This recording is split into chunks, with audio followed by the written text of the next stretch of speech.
Sejam todos muito bem-vindos. É um prazer estarmos unidos juntos para adorar a Jeová através dessa reunião.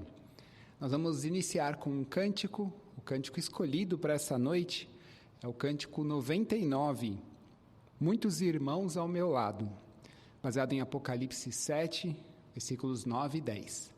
Após a introdução, vamos cantar de coração a Jeová, cântico 99, depois o irmão George Agrin vai fazer a oração inicial.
É um prazer ouvirmos o discurso público de hoje. O tema é: você está avançando com a Organização Unida de Jeová? O orador é o irmão Estevão Palombi, da congregação Morro Grande, de Tatuí, São Paulo. Então, você está avançando com a Organização Unida de Jeová?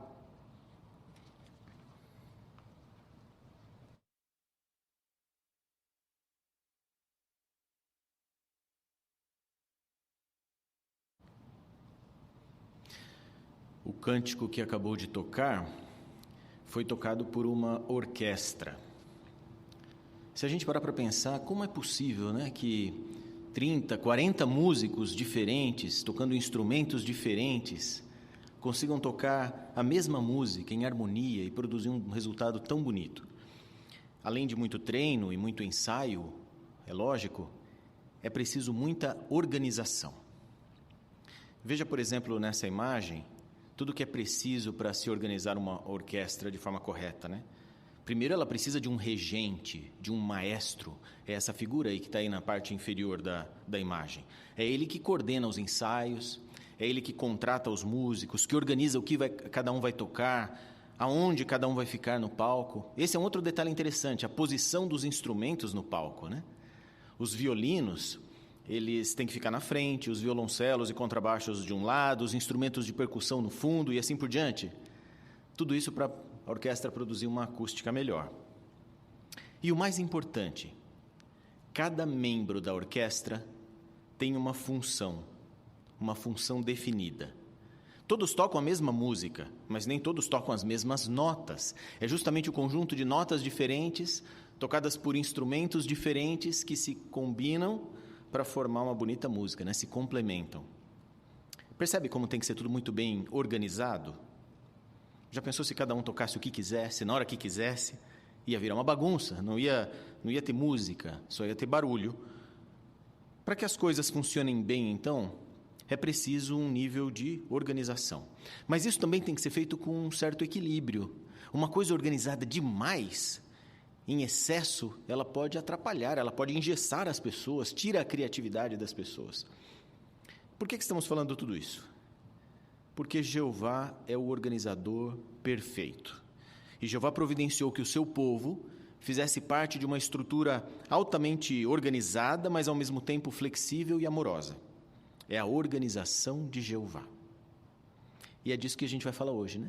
Do que é a organização de Jeová. Como que ela está estruturada? A organização de Jeová está dividida em duas partes principais. A parte celestial e a parte terrestre.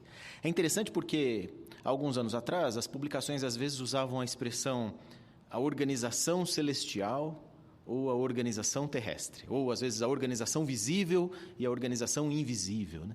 Pelo menos até 2005 foi assim.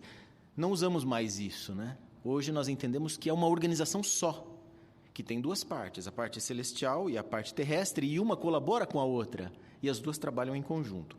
Vamos falar um pouquinho da parte celestial da organização de Jeová. É onde fica a sede dessa organização. Ela é composta só por criaturas espirituais. Então, Jesus, os anjos, os ressuscitados, ungidos, né? E essa parte é definitivamente a maior parte da organização de Jeová. Como que eles são? Não posso dizer, porque eu tenho olhos carnais, né? Assim como os irmãos, nós com olhos físicos, não é possível vermos as criaturas espirituais, as pessoas espirituais. É impossível para nós. Seria como, imagina uma criança que nasceu cega, nunca enxergou nada na vida. Como vai explicar para ela que uma rosa é vermelha, que essa gravata é azul? Não dá, né? É uma limitação dela. Então, da mesma forma, nós temos essa limitação, não podemos ver o mundo espiritual. Mas Jeová fez com que a Bíblia fosse escrita de um jeito que nos ajudasse a visualizar mentalmente como é a parte celestial da organização. Veja um exemplo disso em Daniel capítulo 7. Daniel estava tendo aí uma visão, ele estava vendo um tribunal divino.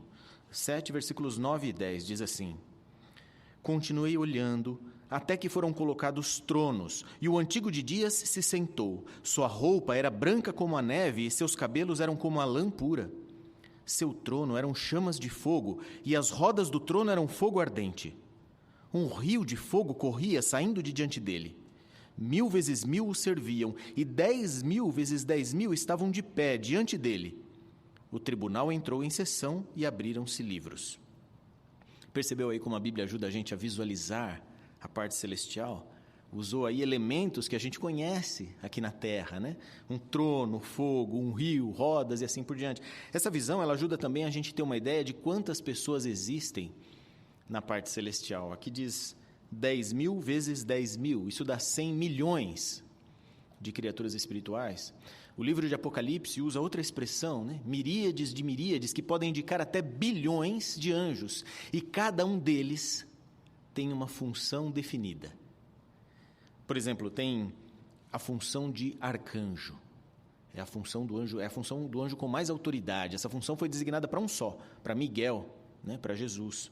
Depois tem os serafins, os querubins, os mensageiros, cada um deles tem uma função definida, mas todos eles têm o mesmo objetivo. Guarde bem isso. Embora eles tenham funções diferentes, todos têm o mesmo objetivo. Vamos falar da parte terrestre. A parte terrestre também está organizada, mas aqui Jeová designou homens para coordenar. Homens imperfeitos. Então tem uma sede mundial, fica lá em Warwick, Nova York. Ela é composta pelos irmãos do corpo governante, os seus ajudantes e outros que dão apoio, né, ao trabalho lá. E eles ajudam a apoiar as filiais pelo mundo todo, por todo o planeta. Cada filial ajuda a supervisionar circuitos de congregações. E cada circuito tem aí mais ou menos 20 congregações.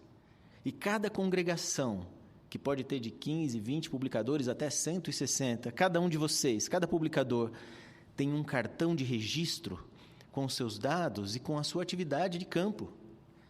Nós sabemos exatamente quantos nós somos. Nós não chutamos a quantidade de membros que nós temos, né? Sabemos exatamente quantos somos e quantos de nós somos ativos no ministério.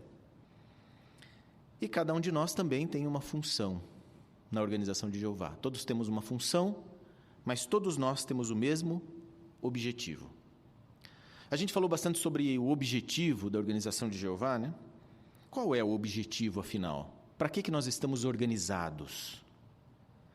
Quando você se tornou publicador, você recebeu dos anciãos um livro, e a resposta está na capa desse livro.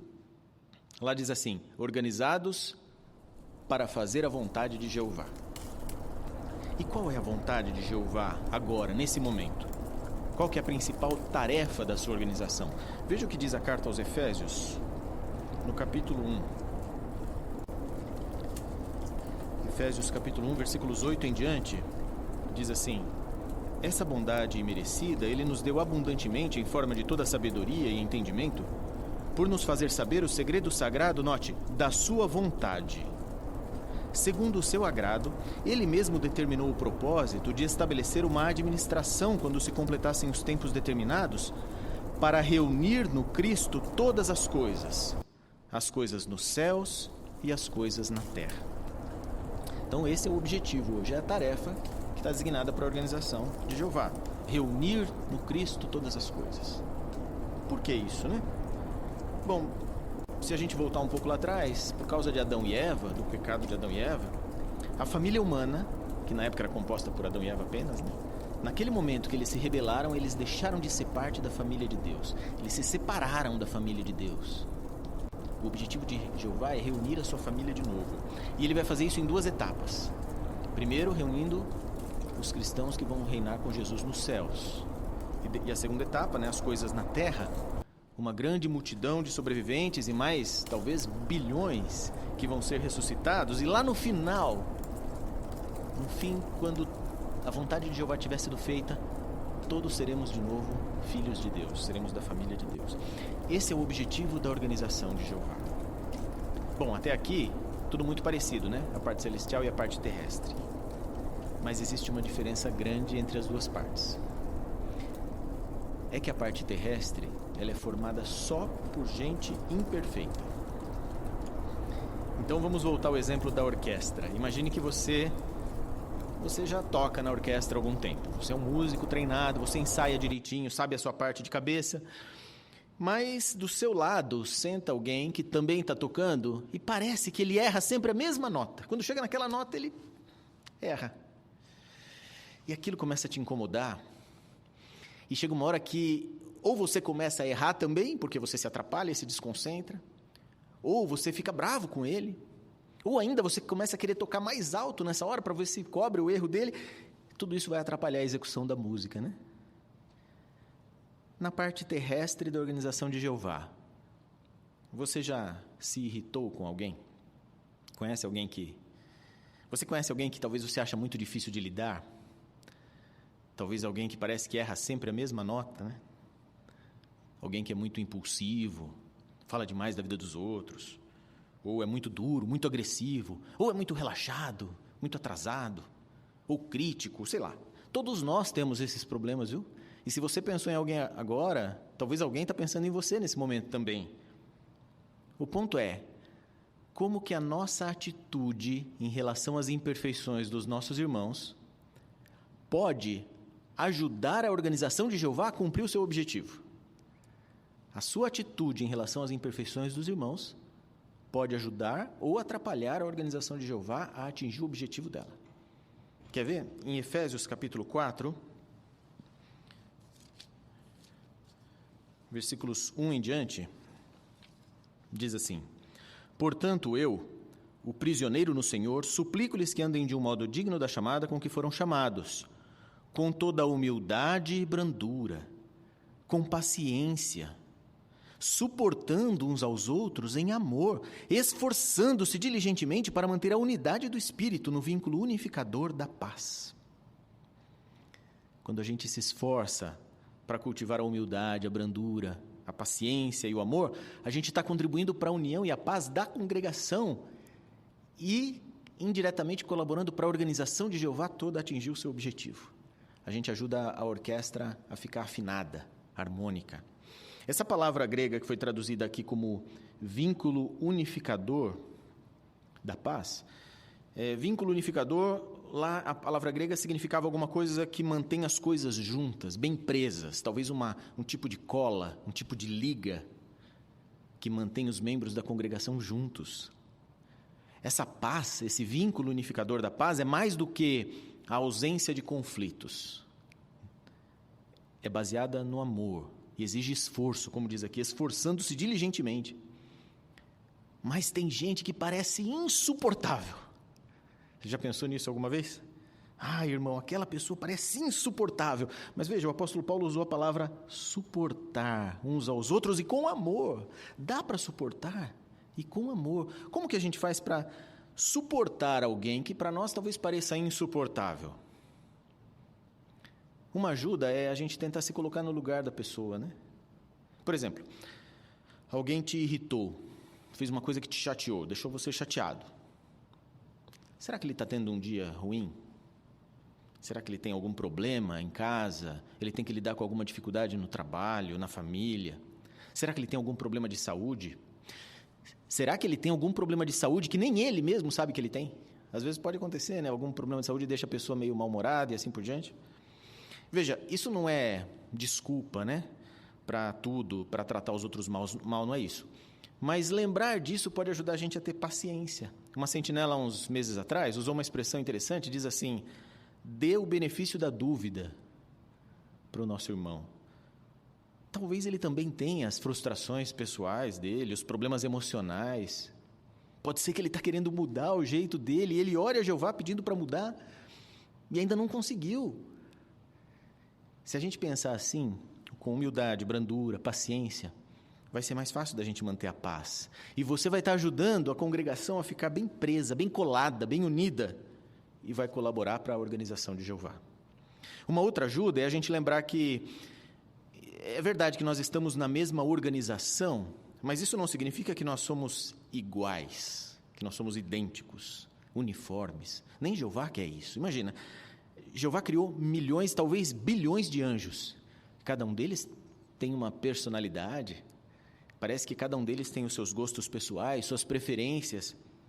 Da mesma forma, cada um de nós teve uma criação diferente, veio talvez de uma cidade diferente, de uma região do país, talvez até de um país diferente, e Jeová ama essa mistura, né? Essa variedade. Então não dá para esperar que todos pensem igual. É natural que você goste do lugar de onde você veio, talvez da sua cidade natal, da sua cultura, do seu país, mas quando você passa a ter orgulho disso, achando que por causa disso você é melhor do que os outros, você contribui sem perceber para a desunião. É como aquele músico que quer tocar mais alto para cobrir o erro dos outros, né? O mundo que a gente vive, ele, influenciado por Satanás, ele incentiva isso, ele incentiva a liderança, incentiva a independência.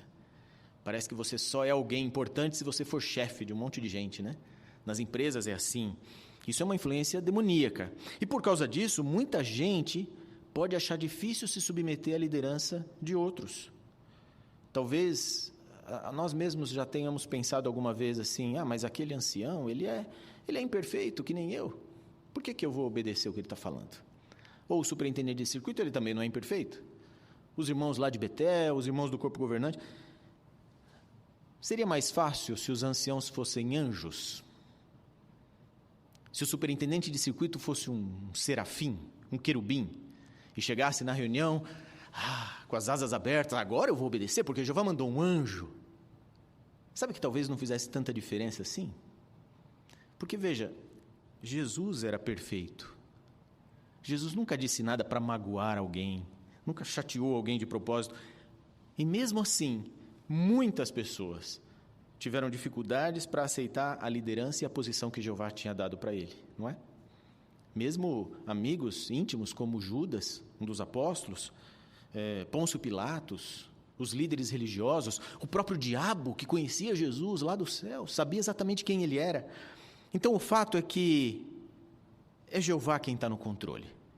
E Jeová decidiu usar humanos imperfeitos para ajudar a coordenar a parte terrestre da sua organização.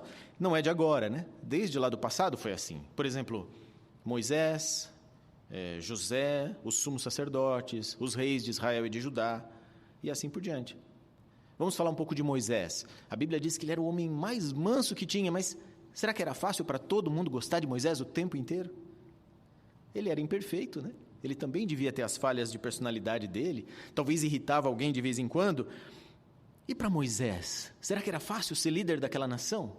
Não, ele chegou a pedir algumas vezes para Jeová: me tira dessa responsabilidade, eu não quero mais, mas era a maneira de Jeová coordenar o seu povo, e é assim hoje ainda. Mas Jeová sempre está no controle da situação. Nesse momento em que nós vivemos agora, com a pandemia, a gente sabe que foi um desafio para muitos, né? Muitos de nós, talvez alguns de nós, tenhamos dificuldade de entender e aceitar algumas instruções que têm sido dadas pela organização. Porque muitos foram afetados, não só em sentido físico por causa da doença em si, mas talvez em sentido econômico, em sentido emocional. Não foi fácil. É muito interessante o que diz a Sentinela de fevereiro de 2022, um dos artigos de estudo, diz assim um parágrafo: agora, mais do que nunca, precisamos confiar na maneira de Jeová fazer as coisas. Durante a grande tribulação, pode ser que recebamos instruções que sejam difíceis de entender ou de obedecer. É claro que Jeová não vai falar diretamente com a gente. É bem provável que ele use os homens que estão na liderança para nos dar orientações.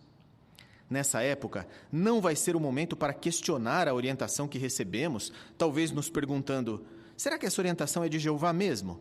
Ou é uma coisa que os irmãos que estão na liderança inventaram?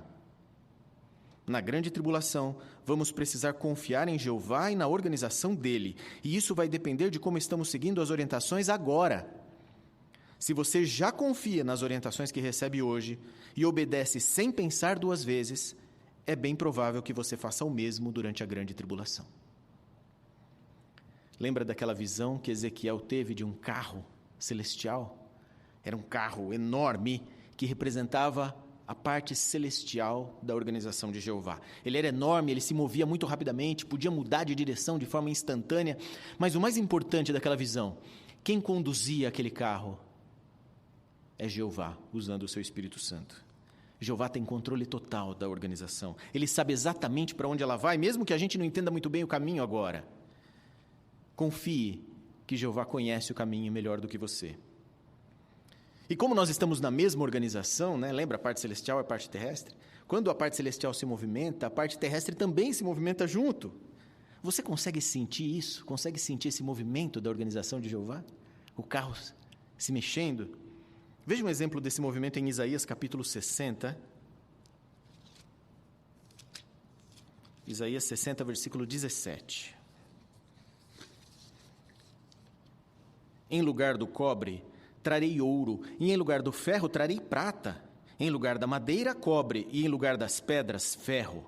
Vou designar a paz como seus superintendentes e a justiça como seus supervisores. Jeová pode transformar, né? Refinar a sua organização, melhorar a sua organização. Quantos refinamentos nos ensinos, na forma de administrar as congregações, você viu nos últimos, 100, 120 anos? Você leu sobre isso, já estudou, ouviu outros contarem. Quantas vezes a madeira virou cobre, o cobre virou ouro? Se você é jovem, na verdade, né? E quando eu digo jovem, na verdade, tem aí uns 10, 20 anos de batismo, você já leu sobre esses refinamentos muitas vezes. Mas imagina o privilégio que aqueles irmãos mais idosos tiveram de ter visto com os próprios olhos o carro de Jeová se movimentando, mudando de direção. E como isso aumentou a confiança neles de que é Jeová e Jesus que estão dirigindo a sua organização. Recentemente nós vimos muitos ajustes, né? Nós tivemos, por exemplo, mudança nas reuniões, no jeito de fazer as reuniões, nas publicações. Talvez você já tenha se acostumado com alguns deles, né? Principalmente agora durante a pandemia, a usar o site na internet, a usar o aplicativo JW, os áudios, os vídeos. Algumas coisas são mais fáceis da gente se acostumar, outras vezes é mais difícil de a gente acreditar nas mudanças. Por exemplo, Quando, há uns anos atrás, houve uma diminuição na frequência de impressão das revistas, Sentinela e Despertai para o Público, né? Primeiro eu tinha 32 páginas, diminuiu para 16, depois passou a ser uma vez por mês, agora a cada 2 meses. Paramos de publicar o anuário, deixamos de fazer o estudo de livro como uma reunião separada nas casas das pessoas. Com todas essas mudanças que aconteceram, não é verdade que nunca faltou alimento espiritual? Você nunca ouviu alguém reclamando, puxa, não tem mais nada para eu estudar, não tem mais nada para eu ler, eu já li tudo. Imagina, a gente está sempre correndo atrás, né, de se colocar em dia com tudo que a organização tem publicado. Tem o JW Broadcasting, tem a reunião anual, as formaturas de Gilead, as reuniões especiais que são transmitidas pela internet, né, transmitidas lá de Betel para todo o Brasil, os vídeos nos congressos, as escolas teocráticas. Não é que o cobre era ruim, o cobre é bom, mas o ouro é muito melhor. E o resultado disso, veja o que diz o versículo 22, Isaías 60, 22. O pequeno se tornará 1000, e o menor uma nação forte. Eu, Jeová, apressarei isso no tempo devido. Tem dado resultado. Nem sempre é fácil da gente entender e aceitar todas as mudanças. A maioria de nós gosta de uma certa estabilidade, né? A sensação de saber como as coisas funcionam, entender como as coisas funcionam. Daí, quando surge uma mudança grande, pode levar tempo para a gente aceitar, para a gente entender e ver as vantagens. Talvez você nunca tivesse imaginado que ficaria 2 anos assistindo às reuniões online, pela internet, ou que não poderíamos pregar de casa em casa, só por carta ou por telefone. Veja, o carro continuou andando. Ele desviou de um buraco ali, o buraco da pandemia, mas ele nunca parou, ele continuou avançando. E todos nós acompanhamos o carro, admirados, junto com a organização, como ela se adaptou e seguiu em frente. Eu vou contar uma breve experiência sobre isso, que tem a ver com isso, né? É da irmã Poliana. A Poliana tem 30 anos de idade e ela é portadora da síndrome de Down. No final de 2019, ela conseguiu fazer arranjos para se tornar uma publicadora do reino. E ela conseguia acompanhar a mãe dela, principalmente, né? E outros irmãos de casa em casa. Mas aí veio a pandemia. E a Poliana não sabe escrever, nem ler. Como que ela ia fazer agora para continuar sendo publicadora? A sua mãe, então, decidiu fazer uma cartinha. Escreveu uma cartinha bem simples, como modelo. Fez com letra de forma, né? Letras bem grandes, porque a Poliana não sabe escrever, mas ela sabe copiar. Então, ela podia copiar aquela cartinha. E desde então, todos os dias, de domingo a domingo, a Poliana escreve as cartinhas. Ela já tem uma rotina, né? Um horário para fazer isso. Nesse meio tempo, um irmão carnal dela faleceu devido à Covid-19, mas isso não desanimou ela e a irmã dela. Ela e a mãe dela, né? Por causa da limitação da Poliana, ela leva cerca de 1 hora para escrever uma cartinha, bem curtinha. Mas ela consegue fazer uma por dia. E no final da carta, ela coloca o número de telefone da sua mãe. Recentemente, um homem encontrou uma das cartas da Poliana e deu para sua esposa ler. Assim que a esposa viu o número de telefone na cartinha, ela mandou uma mensagem de WhatsApp. Ela não sabia quem tinha mandado, né? Ela mandou para o número que estava lá na carta, para a mãe da Poliana, contando que estava planejando se suicidar. Inclusive, ela estava pesquisando na internet maneiras de se matar. E quando ela recebeu aquela cartinha, ela parou de fazer essas pesquisas e decidiu entrar em contato para saber mais. E naquele mesmo dia, a mãe da Poliana entrou em contato, né, com ela e com o marido para iniciarem um estudo bíblico. E vocês podem ver aí uma imagem, né, que mostra uma foto dessa cartinha que a Poliana escreveu. Consegue ver os anjos trabalhando junto com a gente nessa obra, direcionando os nossos esforços, que todos nós, cada um de nós na congregação tem uma função na organização de Jeová, não importa a nossa idade, nosso gênero, nossas dificuldades, nossas limitações, todos nós temos uma função definida e trabalhamos em equipe, junto com os anjos, no mesmo time. Você está conseguindo acompanhar o passo da organização de Jeová? Para onde será que ela está indo agora? A organização de Jeová vai continuar avançando. Em breve, Jeová disse que vai apressar as coisas. As coisas vão dar uma acelerada e vão acontecer eventos extraordinários envolvendo a política mundial, as religiões. Será que um dia a organização de Jeová vai parar? Será que um dia Jeová vai estacionar o carro? Imagine, depois do Armagedon, depois dos 1000 anos, todas as criaturas inteligentes do universo vão ser parte da mesma família, da família de Deus. Daí a Bíblia fala sobre novos rolos, novas instruções, novas orientações, talvez novas tarefas para a organização de Jeová. A organização de Jeová não vai parar nunca. Será que a gente vai estar lá para ver isso? Para isso, desde agora, continue acompanhando o ritmo, tocando afinado, em harmonia, junto com a Orquestra de Jeová, e poderemos avançar com essa organização para toda a eternidade.